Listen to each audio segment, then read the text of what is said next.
Hi, this is Kalyan Pal. Welcome to Basic Electrical Engineering. Today we will start the new module, that is module 2. It is of steady state analysis of single phase AC circuits. In module 1 we have discussed about the circuit analysis with DC supply. Here we will do the circuit analysis and other analysis using the AC supply. So first of all, what is the AC circuit? Now in AC system, the voltage acting in a circuit changes its polarity and magnitude at a regular interval of time. Hence, the flow of current in the circuit will also change the direction periodically. If we recall the DC supply, there we can see that the voltage or the current magnitude is always remains same and their polarity does not change with respect to the time. But in case of AC, the magnitude as well as the polarity of the voltage and hence the current will be changed periodically with the AC supply. Now the question is, which one is better, AC or DC? Or we can say, what are the advantages of AC system compared to the DC system? As we have discussed, in DC circuit, the flow of current in the circuit is steady and unidirectional. It is always same for the DC supply. The current will be steady as well as the unidirectional. Now let's see the advantages of the AC over DC system. So the first point, we can see that the AC generator can produce high voltages. It may be as high as 33 kV and can be built in very large units and to run at a high speed. So the operating cost per kilowatt is low in case of AC system. If we elaborate this point, in the power stations, when the electrical energy is developed, there the generator is the machine which is used to produce the electrical energy. Now it can be seen that if we generate the AC power, then the generating voltage may be very high. It may be as high as 33 kV. But if we generate the voltage, if we generate the electrical power with the DC supply, the voltage level cannot be as high as the AC voltage level, that is 33 kV. The AC generators can be built in a very large units. That means it may be as high as 100 kilowatt and maybe more than that. And the AC generators can run at a very high speed. It may be as high as 3000 RPM. Hence, if we develop the power with a high voltage level, then the operating cost per kilowatt will be low. So this is a advantage of the AC system over the DC system. The second point is, the AC voltage can be stepped up or stepped down by a device called transformer. To transmit the huge power over a long distance, sometimes it is necessary to step up the voltage. It can be increased as high as 400 kV for the economical reason at the generating stations. And then it will be passed through the transmission line, and then according to the requirement, it can be stepped down step by step to a very low level, that is 400 volt or 230 volt. This is for the utilization purpose. Means transformer is a device that we will discuss in third module. that can be operated only in AC system. The main purpose of the transformer is to step up or step down the voltage level. So in generating stations, the voltage level is around 33 kV that we have already discussed. Now when we want to transfer the huge amount of power over a long distance, then it is necessary to increase the voltage level. Otherwise, there may be a loss in the system, in the transmission system. So this voltage can be increased up to 400 kV by using the transformer. Then it will be transmitted through the transmission line, and then step by step it can be down. The voltage level can be down. It may be stepped down to 132 kV, then 66 kV, then 33 kV, then 11 kV, and finally 400 volt or 230 volt. 400 volt is for the 3-phase supply and 230 volt is for the single phase supply.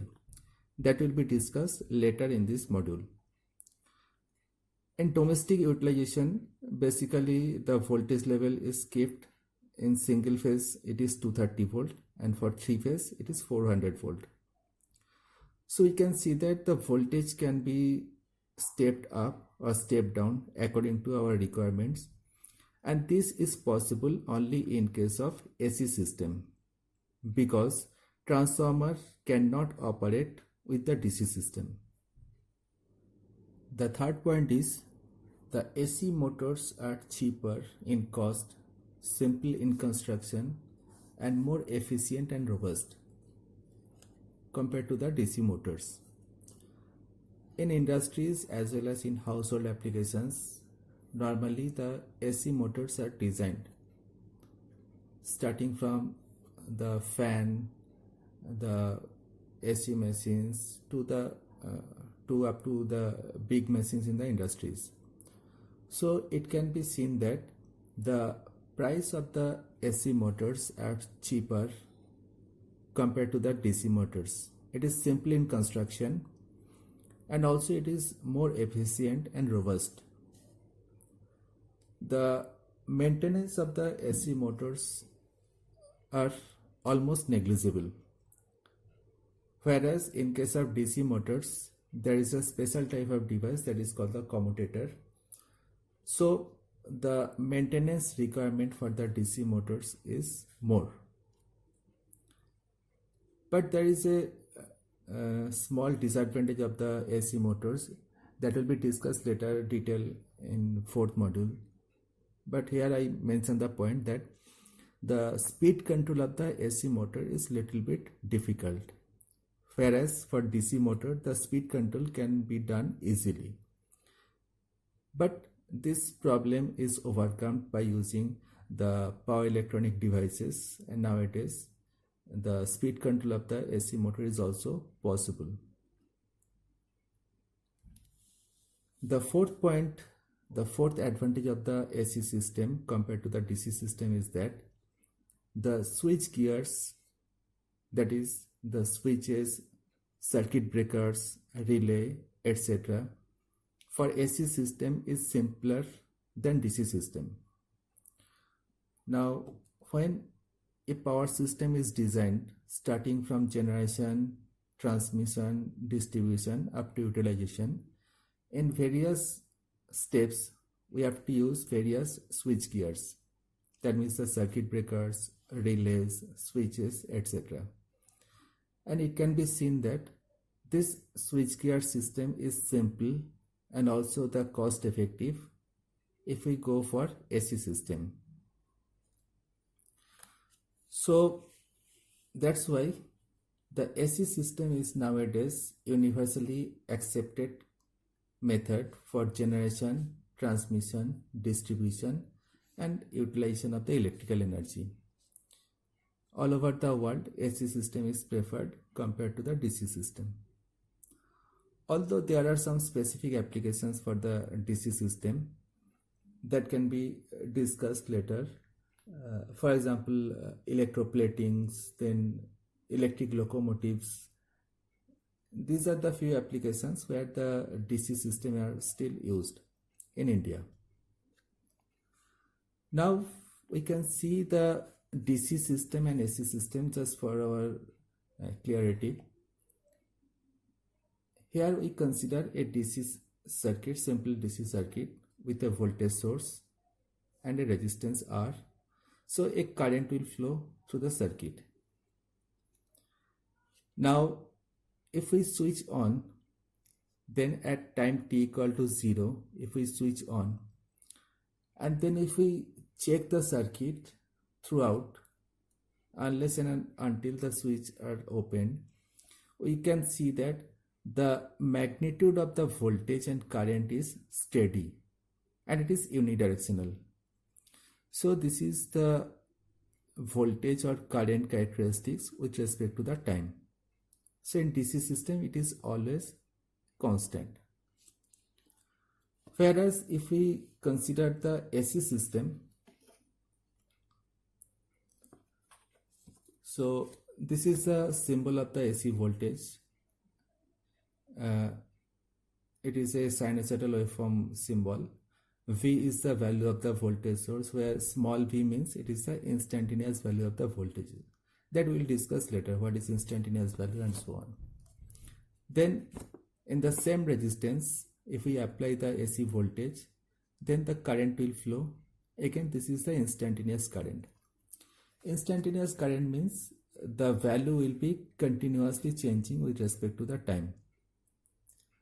So in this case, if we plot the voltage and current magnitude with respect to time, starting from time t equal to 0, and if we plot the values, then we can see that it will create a sinusoidal waveform. That means the magnitude as well as the polarity of the voltage as well as current will be continuously changing with respect to the time. Here the magnitudes are gradually increasing in the positive sides, starting from 0. It will be maximum at pi by 2. Then again it will be decreased. It will be 0 at pi. And then it will become the negative. Here it was the positive side. So here it will be considered as a negative side. So again in the negative side it is gradually increasing up to 3 pi by 2. And then again it will be decreased towards the 0. So this is the nature of the AC system. But still the AC system has more advantages compared to the DC system that we'll discuss step by step. So when the polarity and magnitude of the voltage or current changes at a regular interval of the time, then it is called as an alternating voltage or alternating current. Here, as we see, the polarity as well as the magnitudes are continuously changing with a regular interval. So this type of voltage and currents are called the alternating voltage or alternating current. In short form, we can say the AC voltage and AC current. Okay. Type of the alternating quantity. Remember one thing, as we know that the AC voltages changes with respect to time with magnitude and polarity changes with a regular interval. So the type of the alternating quantity may be of different shape. As in the previous slide we have discussed, the voltage and current are changing in a sinusoidal manner. So this is one type of alternating quantity. It may be either voltage or current.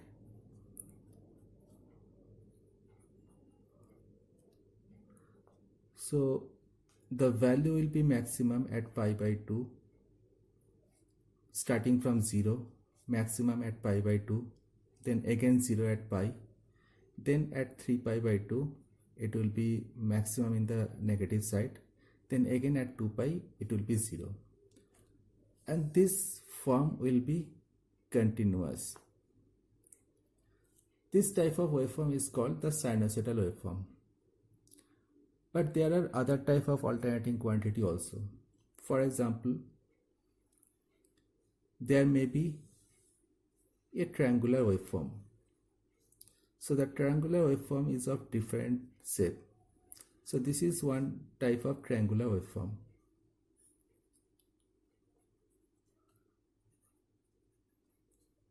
So it will be 0, pi, 2 pi and so on. So this type of system is also called as a alternating quantity, because again the value and the polarity changes with respect to the time with a regular interval. The another type of triangular waveform is like this.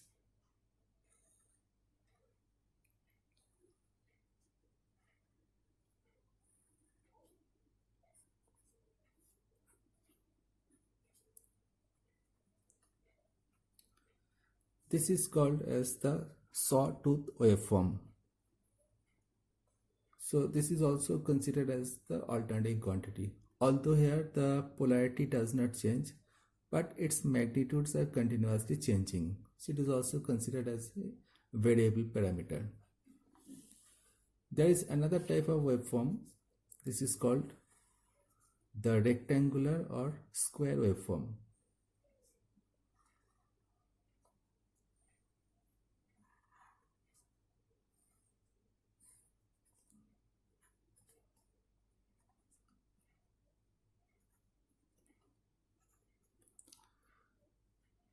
So again this is another alternating quantity, but here the shape of the value is in the square or rectangular form. So in this way different type of waveforms are available and all are comes under the alternating quantity.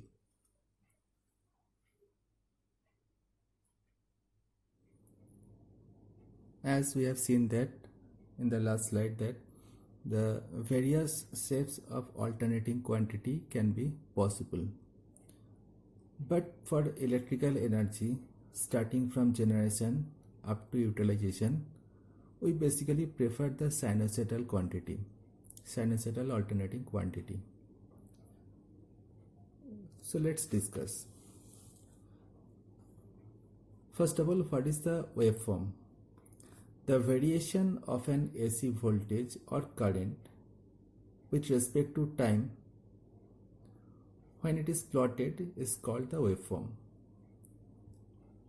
That we have already shown in the last slide. So these are the waveforms. Here we plot the voltage or current with respect to time in a graph paper. So it is a waveform. Then again this is a triangular waveform of the voltage or current. This is a sawtooth waveform. This is a square or rectangular waveform.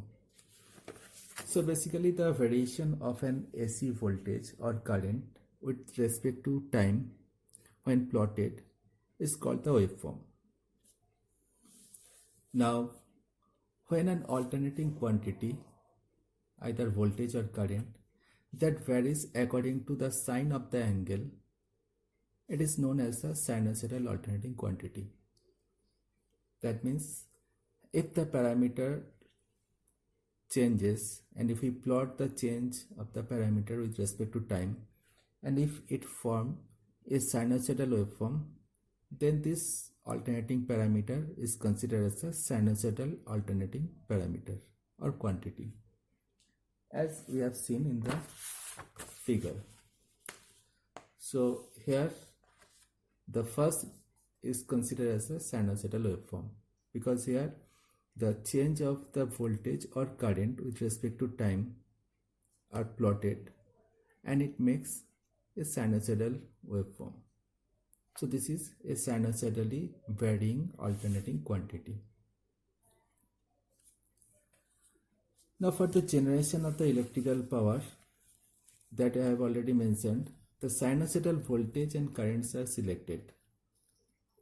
Definitely there are some advantages, that's why the sinusoidal alternating parameter are considered. So what are the points? The first point is the sinusoidal quantities cause low iron and copper loss in AC machines or transformer. So the efficiency of the system will be improved. When we discuss the transformer in the third module and machines in the fourth module, we will see that there are some iron loss and copper loss in the system when it runs. But if we apply the sinusoidal voltage or current, then it can be seen that the loss is minimum compared to any other form of supply. So definitely if the loss is less, then the efficiency of the AC system will be improved. The second point is it offer less interference to the nearby communication system, that is the telephone line. As we can see that the transmission line runs along with the telephone lines. So if the supply system is not a purely sinusoidal waveform, then it may create some interference in the communication system, that is the telephone lines. Therefore, the sinusoidal parameters are considered to minimize this interference. The third point is the sinusoidal parameter produce least disturbance in the electrical circuit. That means when an electrical motor is running condition, then the torque is produced there. So if we apply the sinusoidal power supply, sinusoidal voltage or current, then it can be seen that the torque which is produced, it is uniform. Therefore, the disturbance in the electrical system will be minimum. Similarly, for other electrical loads also, if we supply the sinusoidal voltage or if we supply the sinusoidal current, then the disturbance in the system will be minimum. The losses will be minimum, so the efficiency will be increased. So alternating voltage or current means we basically consider the sinusoidal quantity unless it is mentioned otherwise in the system. So in the next classes also, if we say the alternating voltage or current, that means we indicates the sinusoidal quantity.